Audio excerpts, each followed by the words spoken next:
Fantastic to have your company for the Corona Post Show, our first post show of the Australian leg of this championship tour schedule, and so exciting to get competition back underway today. And things really cleaned up throughout the day. We got here this morning, slightly overcast.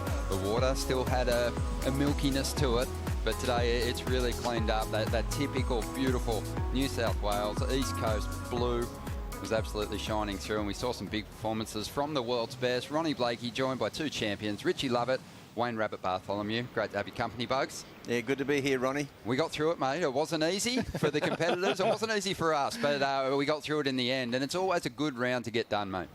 Oh, the first round, I mean, men's and women's, 18 heats. Yeah, it's a big day, yeah. You know, it was a bit marginal earlier this morning. They were going, are we running? I mean, who are we going with? We got it all done. Well, like any window, Rich, we're trying to make the most of the best days. And today we had some swell on offer. We had to get things underway, non-elimination rounds, and yeah, we just ploughed through a couple of big ones. Yeah, absolutely. As you said, no losers today. And the positive thing is that the swell on the horizon for the back half of this tournament is looking really, really promising. So we're always going to have that one little day where it was kind of marginal. We got through it. We saw some amazing surfing, and now we can bank on some good waves coming. We may even be back tomorrow. Who knows? No losers, but there was some winners. And John John Florence was one of them. What a performance from the current world number one on the men's side.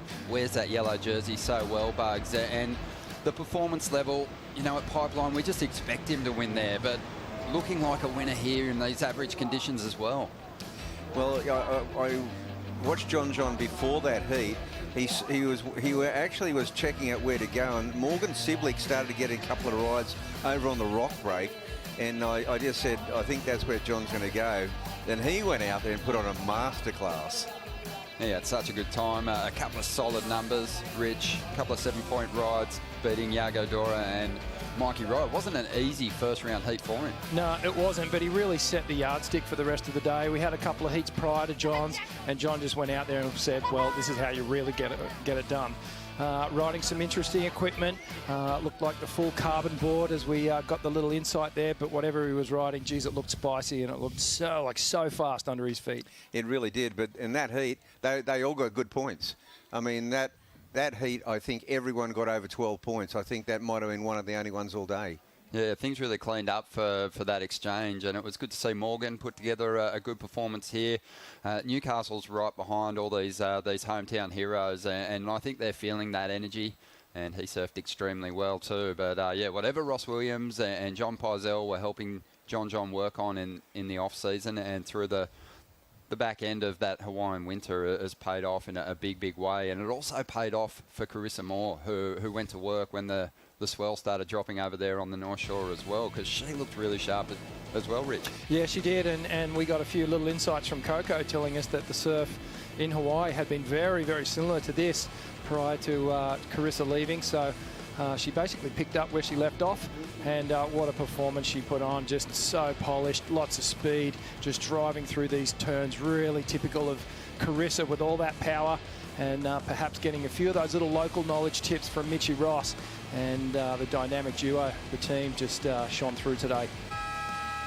Yeah, Carissa's always, really relied on local knowledge, Bugs, with her campaigns. And it's something that she's been able to do throughout each of her championship tour runs. And she's done it again here, but she's also worked with Mitch a lot in the past, so there's a comfort in that relationship. Oh, there is. I mean, she, well, when she used to come to Snapper, she'd work with me, she'd work with Mitch, and then she'd work with other guys in WA. Shiro in WA. Yeah, I mean, and overseas, she had her own little sort of group of coaches. It was fantastic. But Mitch has been a mainstay for sure. She seems like she's a really coachable surfer, though. Like she really takes the knowledge on and really kind of follows through with what whatever coach she's working with, that she goes with the plan. Well, her father, Chris, is a master coach. You know, he was a swimming champion, good friends with Trevor Hendy, and I've seen their coaching regime, and it's pretty full on. Like, Carissa, just like Italo and the other champions, she trains with intensity, and that's a big deal. Yeah, it is, and I think coaching is going to be a big conversation as we move through this Australian leg, because obviously there's been some change-ups, some people opting for family over their typical travelling partner, their coach. So we'll watch and see how that dynamic plays out, but it is going to be interesting. It was good to chat with Seth Moniz after his heat today. Obviously, the family experiencing some tragedy over there. He's from a big surfing family. Tony Moniz is a good friend of yours too, and they had some really tough times just earlier last month. Oh, they sure did. I mean, you know, I reached out to Tony. I mean, that's just such a heartbreaking thing to happen. You know, it was the house they raised those wonderful kids in, and you know, our hearts went out to them for sure. Well, big loss. Let's hear what Seth had to say when we caught up with him. Seth, I just, on behalf of everyone at the WSL and the greater surfing community, love to hear an update from you about how your mum and dad are doing back at home. I know you had a bit of a tragic event recently, and I just wanted to let you know that we're all thinking about you guys, and they've been such a huge part in most of these guys' lives, the guys and girls' lives on tour. So how's everything going for Uncle Tony and Auntie Tammy back home? Yeah, my parents are doing really good right now, actually. You know, I thought my dad's like a super positive guy and like always, you know, brings out the best out of everything. So they're doing good, you know. I guess just starting from scratch now, basically our whole house just burnt to the ground, you know, kind of like a big accident. It was just, it's out of anyone's control, and just happy no one got hurt. None of my nieces or nephews were there at the house. You know, that could have been really bad. So, you know, just thankful everyone's safe, and, you know, we're going to pull through this, and they're going to be fine, yeah. Awesome. Thanks for the update, mate. We're glad to hear it. Yeah, it was great to hear. Obviously, anyone who travels to the North Shore as part of that, you know, whole competition scene experiences the aloha from the Moniz family, and I think everyone's been sending it right back to them, and we do it again today. Yeah. But, man, what an interesting day of competition, and I think one of the most interesting runs for any of the competitors in the field was Caroline Marks. It was just unbelievable what she experienced. Obviously, so excited to get the jersey back on and start competing. Had that incident over there in the States, recorded a false positive COVID test, and then got on a flight after, then had to quarantine after all the other competitors, and, man, it didn't seem to slow her down, Rich. No, it didn't, and it was it's sort of that I missed the school bus mentality, didn't she? She had to sort of catch up, but it didn't seem to worry her. I mean, we've been touting her as a potential world champion since she showed up on the scene, and she's got all the ingredients to pull it off. She's got the level head, she's obviously got the talent, and she just took it apart out here today. Just such a strong backhand attack. She's also got the Boost Mobile wave of the day, an 8-point ride. And when you saw these little rides, that backhand, you know excellent scores are going to come, Bugs. Yeah, I know. She has got such a great backhand too. She showed that a snapper 2 years ago. But, you know, this wave was just this bottom turn, top turn combo. And she really hits it hard when she, you know, look at the aim up off the bottom. She knows, sees exactly where she's going. Just a great finish here. That upper body rotation, Rich, it just sets it up so nicely. Gives her such a long look at that oncoming lip. Yeah, you're right. You've read my mind, Ronnie. I was just looking at the rotation. We talked about how John does it as well. And on the women's side, Caroline would be the best example of that, how they really kind of disconnect from the top and bottom.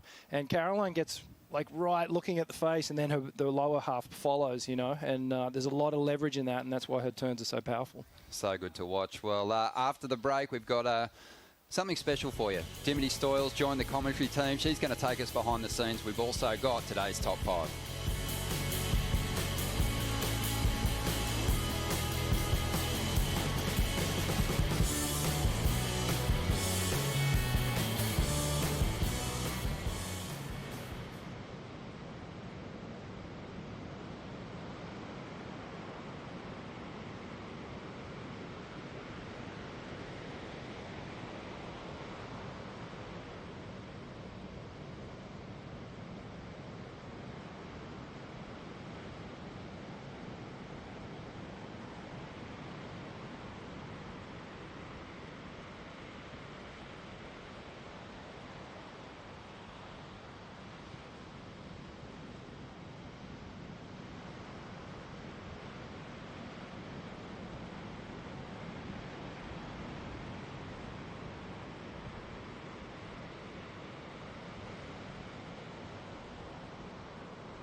Welcome back to the Corona Post Show. Ronnie Blakey here with Wayne Bartholomew and Richie Lovett. Obviously, the commentary team looks a little different at the moment, and we could only sneak Joey into the country, which is fantastic. Great to have him here, but Bugs, great to have you locked in for these next 4 events.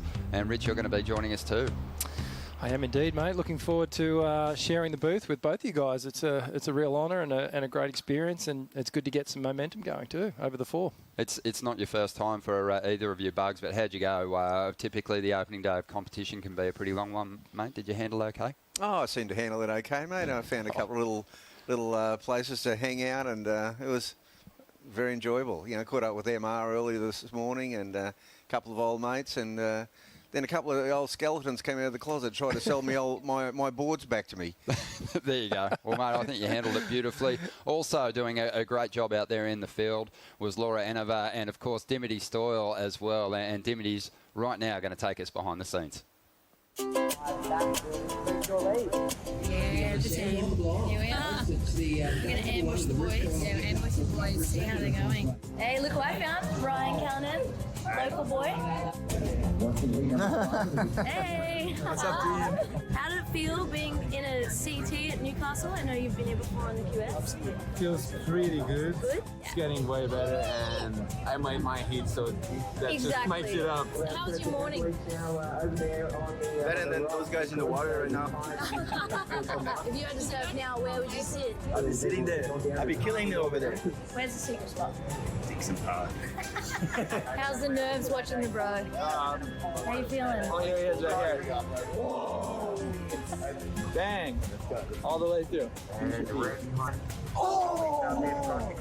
Has Vegemite reached out on sponsorship yet? No, but they should. Love it, my new favourite grip. Shimmy Disco, DJ Shimmy Disco, and former championship tour surfer. Great to have her on the commentary team, and she'll be bringing more of that colour as we move through these next 4 events. But that was fantastic to see. But gentlemen, we've reached that time of the day. It's time to review the top 5, and they are spectacular moments. We saw big performances from some of the best. We also saw some of the young guns fire things up today. Let's get stuck into it. It's Lo Ferreira, the reigning world champion. He's held that title for longer than most, and he's going to have a chance to get it for a little bit longer the way he surfed today. Just so exciting, Bugs. You were able to call that one. Oh, that was such a great one. 17 waves ridden. It just, no 2 waves were the same.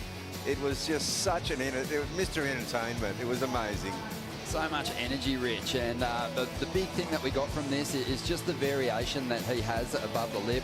I mean, for a lot of surfers on the championship tour, I feel like they can't help themselves when it comes to going into a rotation, but Italo, he's able to just mix things up and keep it interesting. Yeah, well, this looks like one of Italo's little social edits that he's been dropping over the last several months. It's just, you know, this is just a man on a heater, you know, and it's the ever-ready bunny on steroids. This guy has got so much energy, so much to bring, and like I said earlier, I feel like he's really coming into his prime. Just back on the beaches there at Baia Formosa and just launching so many airs, but have a look at that. He didn't even get to the top of the list for the most waves ridden in a heat. That's since 2008. But 4 of the 5 are Brazilians.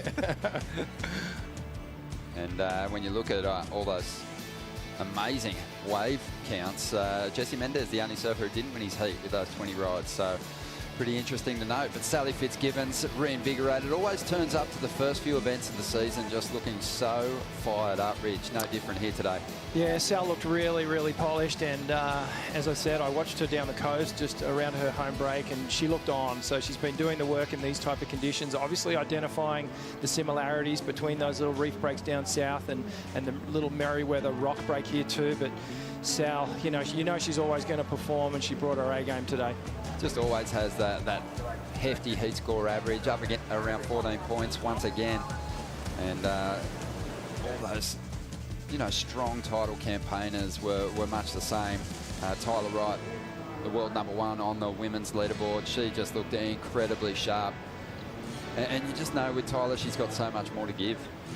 Yeah, it was a calculating performance from Tyler. She really just went through the motions here and got it done. I feel like there's maybe a couple more gears she can shift into when things start to get a little bit serious. But she was also hypercritical of her performance, even though from a spectator's point of view, she looked like she had full control. She also came back and said, I've got a couple of things to work on, a few things to clean up. So to me, that's a sign that she is here to win this event. Well, this was, I think, the big upset of the day.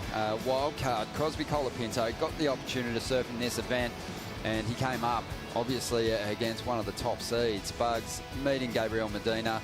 It's a frightening prospect for a youngster. Well, Gabriel, you know, is going to come out of the gates, and he did. And this was a great performance by, by both of them, really. But the young Californian wildcard, wow, he really had a great heat, and what a debut. He's a young kid, but he's got big turns, and they'll suit this CT criteria. Ryan Callinan comes in at number 1, and he's just riding, I think, off the momentum of that incredible free surfing performance in that recent edit. Rich, the drop just for now, and he took it to the line up here today. Yeah, a little Cinderella story within day one. The hometown hero just getting it done, and didn't he just pick off the most flawless waves in the heat and produced some of the most mind-blowing surfing that we saw all day. Just super strong on his backhand. And I think that towards the end of the event, as we get through the rounds, we're going to see Arkel take to the air, and then he's really going to open up. Yeah, big smile on his face. These surfers all relish the opportunity to surf in front of a crowd. And when it's your hometown crowd, it's extra special when you get a performance like that. Ryan Callinan could be very difficult to beat in this contest. But the talk has to shift suddenly now, Bugs, to the elimination rounds, because we saw big names fail to progress through to that third round today. Yeah, 2 standout names are Owen Wright and Julian Wilson for sure. I mean, that's a big deal for those guys. I mean, and Julian's had a pretty rocky start to the campaign, and he really needs to, and he's surfing great. What's it say for Australia's medal chances at the Olympics? These guys are in the elimination round. Well, this is when the tough stand up. I mean, it's backs to the wall already. Unexpectedly, backs to the wall in round 2. Well, you can see those elimination rounds on the bottom of your screen. Owen's going to surf against Adriano. He was another surprise for me, falling into that elimination round. We know it's going to be his last run at the Championship Tour this year, and you just expect him to progress through these early rounds. So after a disappointing result at Pipe, he'll be desperate to get through this next heat. Yeah, there's some really interesting matchups here, and as you said, Bugs, it's the pressure's on, and given the sort of state of play with the world, and the tour as it's structured right now, every heat is so important. Yeah. Every event is so important. This is all about making that top 5, and another bad result here or a bad result here can be a real blow to the campaign. Yeah, I mean, gone are the days where it was Kelly Slater and Robin Shadow high-fiving in the channel. Yeah, for the moment anyway. But we saw the women's elimination heats there. They're going to be spectacular too. But I just don't think you can miss heat 2 of the elimination rounds. Julian Wilson, Jack Robbo, and Mikey Wright. It is going to be a great showdown, and all those guys will be super eager to progress. Thanks for joining us today. Enjoy the highlights. Tune in bright and early tomorrow to see if we get day 2 underway.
This copyrighted event broadcast is produced by the World Surf League for broadcast around the world and may not be retransmitted, reproduced, rebroadcast, or otherwise distributed or used in any form without the written consent of the World Surf League.